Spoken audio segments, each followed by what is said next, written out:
Hi friends, welcome to Harshith Anu's food. ఈ రోజు recipe గుత్తి వంకాయ. ఈ గుత్తి వంకాయ ఒక్కసారి ఇలా ట్రై చేసి చూడండి, అద్భుతం, ఇంకో మాట లేదు.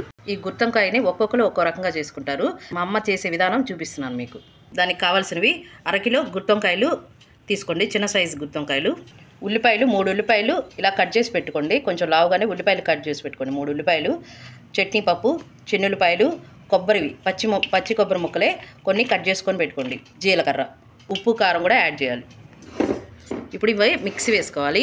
అరకిలో వంకాయలకి నేను కారం ఎంత సరిపడుతుందో చూస్తున్నాను. 1 కప్పు చట్నీ పప్పు, చిన్నుల్లిపాయలు, జీలకర్ర, సన్నగా కట్ చేసుకున్న కొబ్బరి ముక్కలు, కారం 2 స్పూన్ల కారం. తినే స్పైసీని బట్టి ఇంకో స్పూన్ కారం కూడా వేసేసుకోవచ్చు. నేను 2.5 స్పూన్ కారం వేస్తున్నాను. ఉప్పు 1.5 స్పూన్ ఉప్పు. ఇప్పుడు వీటిని మిక్సీ చేసుకొని ఇక మిక్సీ అయిపోయింది. దీన్ని కొంచెం బరగ్గానే వేసుకోవాలి, మరీ మెత్తగా వేసుకోకూడదు. ఇప్పుడు ఈ పొడుము వేసుకున్నాం కదా, దీంట్లోనే ఈ కట్ చేసుకున్న 3 ఉల్లిపాయలు మొత్తం వేసుకొని బరగ్గా మిక్సీ వేసుకోవాలి. కొత్తిమీర కూడా యాడ్ చేసుకోండి. కొత్తిమీర కూడా ఇట్లా యాడ్ చేసుకుంటే బాగుంటుంది. ఒక ప్లేట్లోకి ఇలా మొత్తం పేస్ట్ని రెడీ చేసి సిద్ధం చేసుకోండి. ఇవి వంకాయలోకి స్టఫ్ చేయాలన్నమాట. ఇప్పుడు వంకాయల్ని ఇట్లా 4 భాగాలుగా కట్ చేసుకుని మధ్యలో ఇలా 4 పక్షాలుగా ఇట్లా కట్ చేసుకొని పెట్టుకోండి. పుచ్చులు ఉన్నాయో లేదో చూసుకొని ఉప్పు నీళ్ళలో వేయండి. వంకాయలన్నీ ఇట్లా నీళ్ళలో వేసి పెట్టుకున్నాం కదా. ఇప్పుడు ఈ వంకాయల్ని ఇట్లా 4 పక్షాలుగా ఇలా కట్ చేసుకున్నాం కదా. ఇప్పుడు వీటి మధ్యలోకి ఈ వంకాయ పేస్ట్ని రెడీ చేసి పెట్టుకున్నాం కదా, దీని మొత్తాన్ని ఇట్లా లోపలికి బాగా పట్టేంత వరకు కారాన్ని పెట్టండి. ఇలా ఇటువైపు కూడా పెట్టండి. ఇలా మొత్తంలో స్టఫ్ చేసుకోండి. ఈ స్టఫ్ చేసుకున్న తర్వాత దీన్ని నీట్గా ఇట్లా తీసేసేయండి. ఇలా నీట్గా తీసి పెట్టుకొని వంకాయలో కారాన్ని ఇలా రెడీ చేసుకొని ఒక ప్లేట్లో పెట్టేసుకోండి. ఈ వంకాయలు గుత్తి వంకాయలు లేతగా ఉండేవి ఏరుకొని తెచ్చుకోండి, అప్పుడు బాగుంటాయి. లేతగా ఉంటే వంకాయలు బాగుంటాయి అన్నమాట. పుచ్చులు లేకుండా ఉండేవి చూసుకొని తెచ్చుకోవాలి గుత్తి వంకాయలు, అప్పుడు టేస్ట్ చాలా బాగుంటుంది.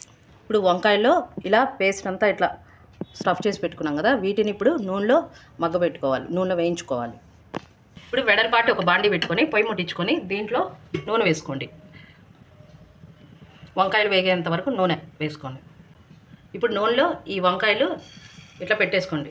మనం రెడీ చేసుకున్న వంకాయలన్నీ ఇలా పెట్టేసుకోండి.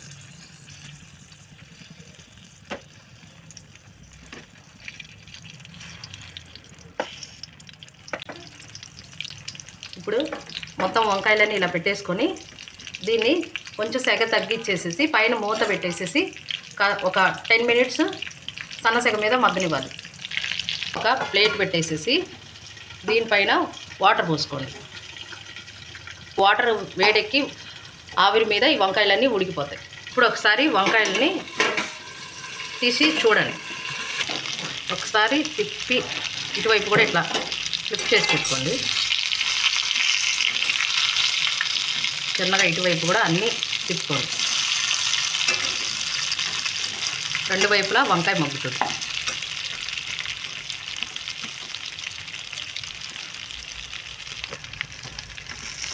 ఇలా వంకాయలన్నీ అటువైపు కూడా తిప్పేసేసి మళ్ళీ ఇంకోసారి మూత పెట్టుకొని ఒక 10 మినిట్స్ పెట్టుకోండి. ఇప్పుడు మగ్గినాయో లేదో ఇంకొకసారి మూత తీసి చూడండి. వంకాయలన్నీ బాగానే మగ్గిపోయినాయి. ఇంకొకసారి అటు ఇటు కూడా ఇట్లా తిప్పుకోండి. ఇప్పుడు వంకాయల్లో మనం స్టఫ్ చేసిన ఈ పేస్ట్ ఉంది కదా, ఇది మిగిలితే ఈ పేస్ట్ను కూడా దీంట్లో ఇలా వేసేసుకోండి. 1 నిమిషం అట్లా ఫ్రై అయ్యండి. మిగిలిన పేస్ట్ కూడా ఇలా మొత్తం వేసేసి ఇప్పుడు దీని మీద మూత పెట్టేసుకొని ఒక 10 మినిట్స్ ఆర్ 15 మినిట్స్ అట్లా ఉంచుకొని తర్వాత తీసేసేయండి. ఇప్పుడు 10 మినిట్స్ అయింది, మూత తీసేసేయండి. ఇప్పుడు మొత్తం మగ్గింది. ఒక్కసారి ఇలా తిప్పుకోండి. వంకాయ చెదిరిపోకుండా ఇట్లా ఫ్లిప్ చేయండి. ఇట్లా మొత్తం వంకాయలన్నిటినీ ఒక్కసారి ఇట్లా కలిపి వంకాయలు ముక్కలు అవ్వకుండా జాగ్రత్తగా తిప్పుకోండి. ఎందుకంటే గుత్తి వంకాయ అంటే వంకాయ అలా ఉండాలి కదా. దీన్ని పైన కొత్తిమీర వేసుకొని తీసేసుకోవడం. వంకాయల పైన కొంచెం కొత్తిమీర అట్లా వేసేసుకోండి.